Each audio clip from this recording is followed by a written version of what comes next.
Hi guys, welcome to Cine Times Babu family. இன்றைக்கி நம்ம எங்கே வந்திருக்கோம் அப்படின்னு பார்த்தீங்கன்னா, பெங்களூரில் ரொம்ப பிரபலமான நியூ நாயுடு ஹோட்டலுக்கு தான் அங்கே வந்திருக்கோம். இது ரொம்ப பிரபலமான ஹோட்டல், ரொம்ப ஃப்ரெண்ட்லி, லோ பட்ஜெட் ஹோட்டல்னு கூட சொல்லலாம். ஸோ நம்ம ஃபஸ்ட்டு என்ட்ரிலே பார்த்திங்கன்னா கிரில் வச்சுருந்தாங்க. அதை பார்த்தோன்னே நாக்கு பயங்கரம் ஊறிடுச்சு. ஸோ செம்ம ஸ்பைஸியாக இருந்தது பார்க்கும்போதே. ஸோ அதனால் ஃபஸ்ட்டு போடனே பார்த்திங்கன்னா ஒரு ஃபுல் ஒரு கோழி ஆர்டர் பண்ணியிருந்தோம். ஃபஸ்ட்டு சொன்ன உடனே அது ரெடியாக இருந்ததுனால ஃபஸ்ட்டே அதை எடுத்துகிட்டு வந்திருந்தாங்க. ஆனால் அது எடுத்து சாப்பிட்டு பார்த்தா அவ்வளோ டேஸ்ட்டாக இருந்தது. ஸோ நாங்கள் அடுத்ததாக பார்த்திங்கன்னா இந்த ஹோட்டல் நாயுடு ஹோட்டலுடைய ஸ்பெஷல் நல்லி தாங்க, ஆட்டுக்கால் நல்லி. ஸோ நல்லி ஃப்ரை அதை எடுத்துகிட்டு வந்தாங்க. அதில் மொத்தம் 5 பீஸ் இருந்துச்சு. அதை எடுத்தால் ஒன்று ஆவி பறக்க தட்டில் எடுத்து வைக்கும்போது செம்மையாக இருந்தது. அதை பார்க்கவே ரொம்ப ஜூஸியாக ஸ்பைஸியாகவே இருந்தது. ஸோ செம்ம காரம் சாரமாக இந்த ஹோட்டலுடைய ஸ்பெஷல் டிஷ்ஷுன்னு கூட சொல்கிறாங்க நிறைய பேர்.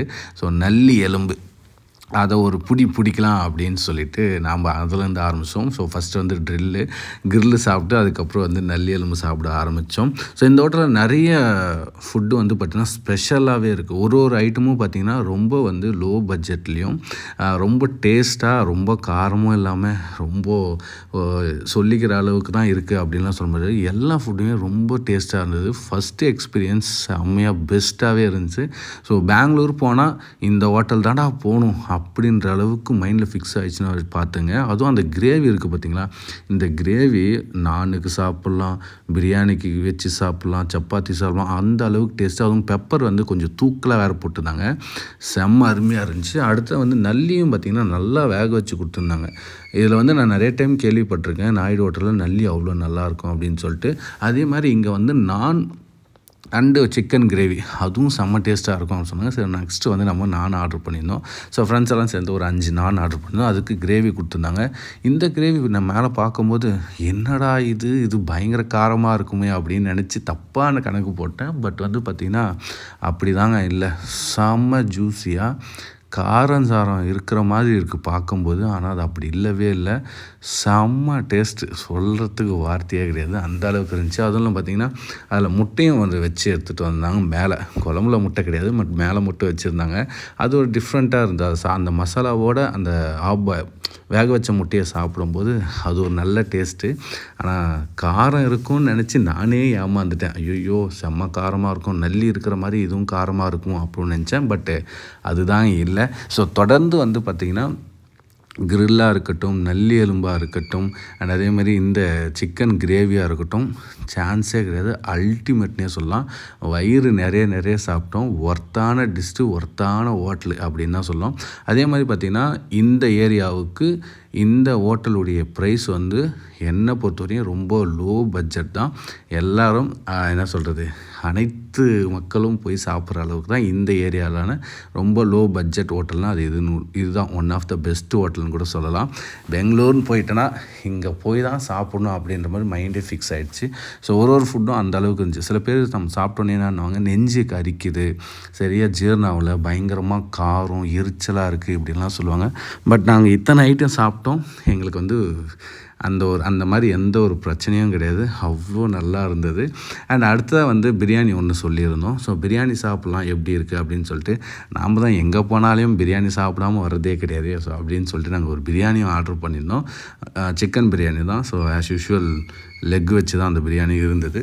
நல்லா பார்க்கும்போதே நல்லா இருந்துச்சு. அதில் ஒரு சின்ன ஒரு கேள்வி என்னென்னா, எங்களுக்குள்ளே ஐயோ பிரியாணி அழகாக எடுத்து வந்திருக்காங்களே, இங்கேயும் பிரியாணி டேஸ்ட் இருக்காதோ அப்படின்னு.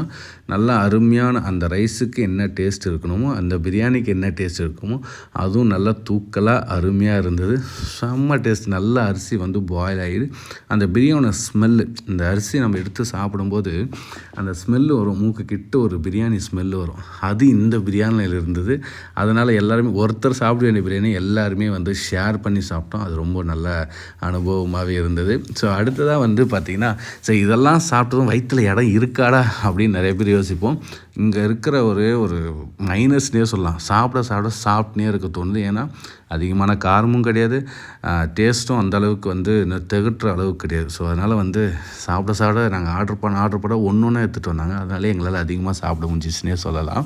ஸோ அடுத்ததாக பார்த்திங்கன்னா நாங்கள் என்ன பண்ணோம், சரி பிரியாணி சாப்பிட்டு அதுக்கப்புறம் கண்டிப்பாக நம்ம இது சாப்பிட்டே ஆகணும், ஒரு ஜீரணம் ஆகணும், இல்லைனா ஒரு ஜூஸு அந்த மாதிரி சாப்பிடணும் இல்லையா. ஸோ அதனால் நாங்கள் என்ன பண்ணோம், ஒரு lemon, so pepper and salt கொஞ்சம் தூக்கலாக போட்டு ஒரு லெமன் ஆர்டர் பண்ணி சாப்பிட்டோம்.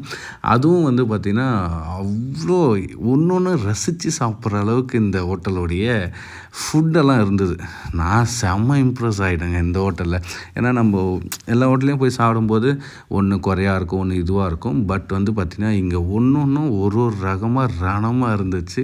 அந்த அளவுக்கு இந்த ஜூஸும் வந்து பார்த்திங்கன்னா ரொம்ப அருமையாக, அதுவும் இவ்வளோ சாப்பிட்டதுக்கப்புறம் ஒரு சில்லுன்னு ஒரு ஜூஸ் குடித்தா எப்படி இருக்கும் அந்த ஒரு ஃபீல் இருந்துச்சு. ஸோ இதோடு முடிச்சிடலாம் அப்படின்னு நினச்சோம். பட் வந்து ஹோட்டலை விட்டு வெளியே வரும்போது பீடா கடையை பார்த்தாச்சு. சாரி, பிரியாணி, கறி குழம்பு, சாப்பாடு, நான்வெஜ்லாம் சாப்பிட்டா வெத்தலை போடுறது வழக்கம், நம்மளுடைய வழக்கத்துலேயே அது இருக்குது. ஸோ அதனால் வெளியே வந்து பார்த்தோன்னே பார்த்திங்கன்னா பீடா, ஸ்வீட் பீடா இருந்துச்சு. அது எப்போவுமே சாப்பிட்றது தானே, அது இருந்தாவே அது மேலே அது ஒரு ஈர்ப்பு, அது என்னன்னே தெரில. ஸோ அதனால் வந்து நம்ம வெளியே இருந்த ஒரு பீடா, ஆளுக்கு ஒரு பீடா வாங்கிட்டு அதை சாப்பிட்டுன்னு அப்படியே நாங்கள் வந்து கிளம்பிட்டோம். ஸோ நீங்களும் பெங்களூர் சைடு வந்தீங்கன்னா கண்டிப்பாக இந்த நியூ நாயுடு ஹோட்டலை வந்து கண்டிப்பாக ட்ரை பண்ணி பாருங்கள். ரொம்ப பட்ஜெட் ஃப்ரெண்ட்லியாக தான் இருக்குது. ஸோ என்னை பொறுத்தவரையும் இந்த ஏரியாவை. ஸோ அதனால் வந்து நீங்கள் வந்து டேஸ்ட் பண்ணி பாருங்கள், கண்டிப்பாக உங்களுக்கும் பிடிக்கும். ஸோ இந்த வீடியோ பிடிச்சிருந்தா மறக்காமல் லைக் அண்ட் சப்ஸ்கிரைப் பண்ணிட்டு உங்களுக்கு கருத்துக்களை கீழே இருக்க கமெண்ட் பாக்ஸில் ஷேர் பண்ணுங்கள். இதே மாதிரி ஒரு ஃபுட் அண்ட் ட்ராவல் வீடியோவில் நான் உங்களை அடுத்த வீடியோவில் வந்து சந்திக்கிறேன். அதுவரையும் உங்களிடமிருந்து விடைபெறுவது Cine Times Babu. Once again மறக்காமல் நம்ம சேனலை ஃபாலோ பண்ணி லைக் பண்ணிட்டு உங்களுக்கு கருத்துக்களை கமெண்ட் பாக்ஸில் ஷேர் பண்ணுங்கள். Bye guys, thank you once again, பாய்.